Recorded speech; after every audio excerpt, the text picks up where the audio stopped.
pay my heartfelt respects to the divinity within each one of you. I also pay my deep respects to the founding fathers of Harvard and to their continuing legacy of excellence in human thought. I would like to convey my heartfelt thanks to the student community of Harvard and the committee who hosted all this, to Mehul and his team. Thank you a lot for inviting me. It's a privilege to be one of the speakers here, and thank you. So you have to understand my situation. The reason is, I started my education at street school. It's quite difficult for me to address a speech in Harvard, so you have to understand my situation. My preteens and adolescent years, from late 70s to early 90s, was a beginning and end for so many cultural, socio-cultural and political changes happened. So for me, as a kid, I was coming from a very small, lower middle class family. My father started his life as a police constable, and my mother being a housewife, and we are a family of 5. So I was a sick child. I had a bronchitis problem, so I had ample time to contemplate about life's problems. Whenever I used to fall sick, not going to school, I used to be at home. I used to have all the time to think about what's happening around me. So one day, maybe just finished my street school, which means it's literally on the street, in a small town called Ongol. My father shifted to, transferred to another small town. So they put me to another school, which is definitely a better school than what I used to study there, where I had studied earlier. So in that school, one day we had a lesson. My teacher was telling about, in the class, the lesson's name is Ma Buddy. It means our school.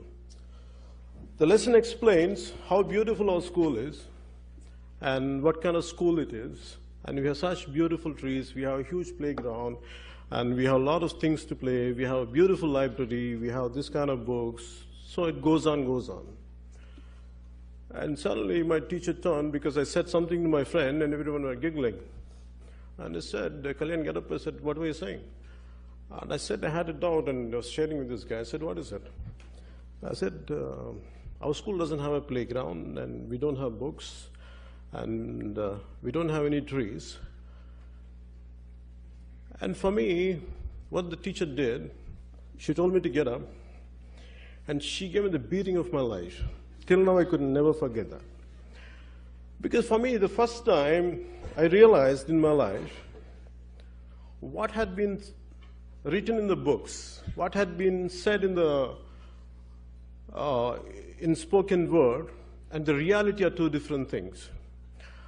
So for me, that has become a lifetime obsession to see the gap between what has been said and what has been done. That has become a lifetime obsession. So till now, my obsession is, even in the political manifesto, it's still not manifest. What they promise and what they deliver are two different things. So for that reason, it has become such an obsession to me. I lost my focus in my education. Constantly I used to see issues everywhere, problems everywhere. So successfully, I failed in my exams. True. I successfully failed in my exams, so I could not continue my education. So I had to stop. So the reason was, I was so stressed out, and everyone, all my friends were going to in universities in America, and they were doing good things. And here I've been failing. I failed in 10th grade, I failed in 11th grade, I failed in 12th grade. I was consistently, I was failing. I went into some kind of depression, and I wanted to commit suicide. Because for me, it was such a painful situation. Here, I could see pain and problems everywhere, and my focus is not on the education, on the social ills. So I thought of committing suicide. My brother, I think most of you know that my brother is also an actor. And he had a licensed pistol. Yeah. So I thought of taking his pistol. I want to kill myself for the humiliation, for I'm not able to live up what my promise, what my parents had taught of me to become something. There was a pain I had.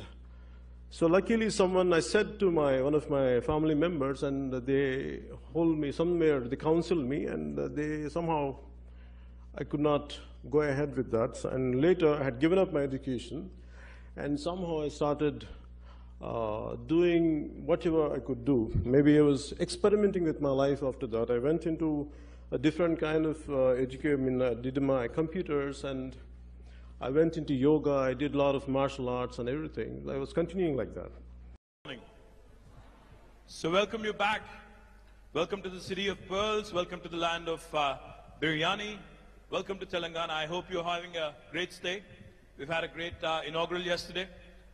Miss Ivanka Trump, Sherry Blair, Karen Quintos, Chanda Kochar. I don't think there could be a more cracker of a panel to begin a day with. So I am looking forward to this as much as you all are. But before we get there, let me just quickly talk about the state I represent. I come from Telangana. My name is KT Ramarao. I am the Minister for Industries, Commerce, Information Technology, Urban Development. I've had the privilege of serving as a minister for the last 3.5 years for the youngest state in India, that is Telangana, with Hyderabad as the capital.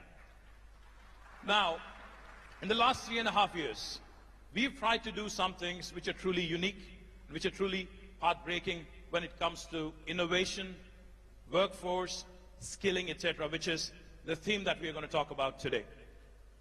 On the innovation front, as it was mentioned by Ms. Trump yesterday, today we have India's largest technology incubator in Hyderabad called the T-Hub, which has been doing exceedingly well.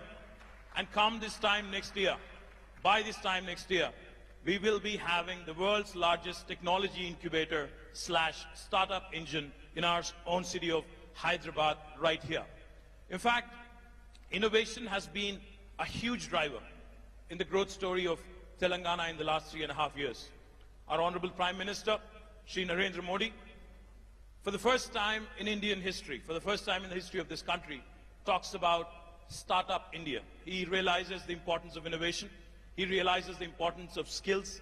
He talks about Startup India. He talks about Skill India. And he also talks about how to ensure that this large demographic dividend, which is up for the grabs for India, because more than 50% of our population is less than the age of 27.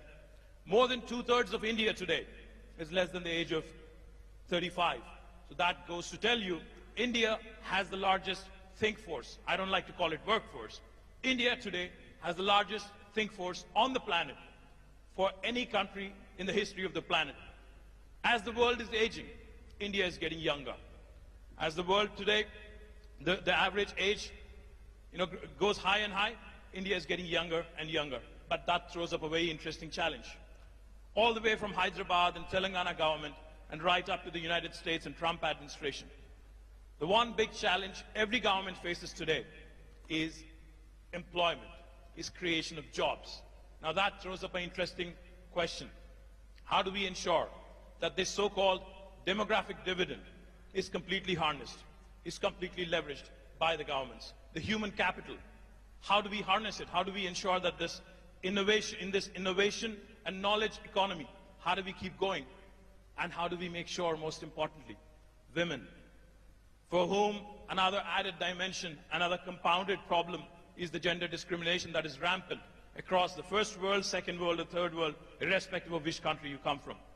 So we want to talk about all these: innovation, skills, how do we ensure we create jobs? How do we also ensure at the same time we create both job creators, a platform for job creators like T-Hub, and how do we also ensure that for those people who are seeking employment, how do we make sure that they're adequately skilled? How do we also ensure that they keep refreshing their skills every so often? So like I said, I have cracker of a panel, and let me start by introducing the four powerful men. I have four powerful women. I've never done this in my life, moderation. So I'm a little nervous as well, so you have to bear with me for the next 1 hour. Let me start with Chanda Kochhar, the MD and CEO of India's largest private sector bank, a woman who's won multiple awards. I can go on, but she's been consistently ranked among the top 100 most powerful women by Forbes and Fortune, and the winner of Woodrow Wilson Award for corporate citizenship. Chanda, thank you. I think you're here. Chanda Kochhar, ladies and gentlemen, a warm round of applause, please.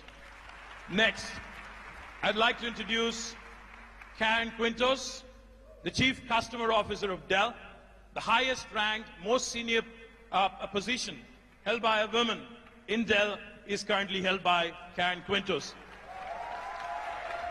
Karen works very closely on the board of Dell, the highest and the most senior position, the executive position with Michael Dell and the entire team. So welcome, Karen.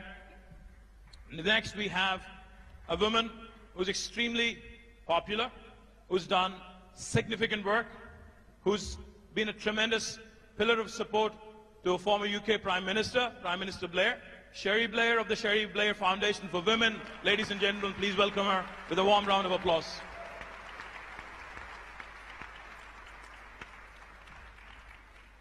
As I've mentioned, I'm the Minister for IT, Government of Telangana. IT normally stands for Information Technology, but for the last 1 month and more so in the last 1 week, IT also in Hyderabad means Ivanka Trump. The lady herself is here, arguably the most powerful woman in the world. Warm welcome to Miss Ivanka Trump. With a warm round of applause, please.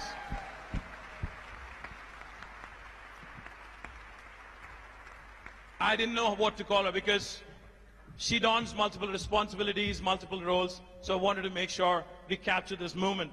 We have a banker, we have an advisor to POTUS, and many other things also.